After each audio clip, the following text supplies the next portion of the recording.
Hi guys, for today's video, I will teach you how to make your Facebook account completely private. First, open your Facebook account.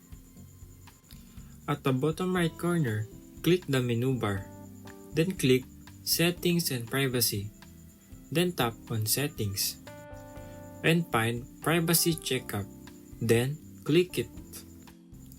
You can see a lot of categories here, but first, click the Who Can See What You Share.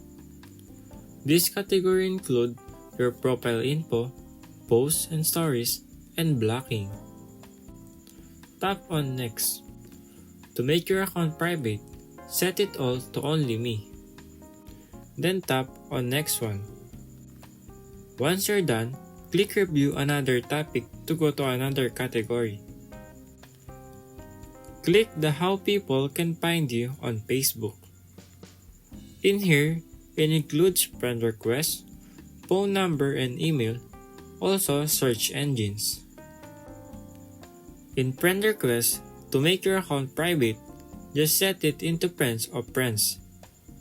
Then, tap Next.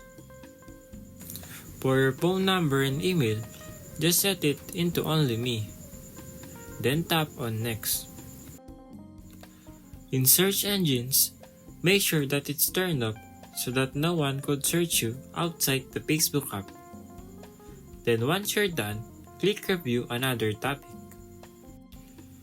You can leave Privacy Checkup and find the audience and visibility.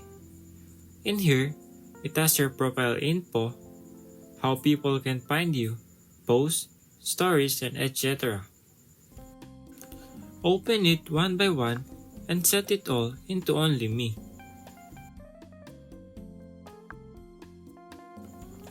And that's it.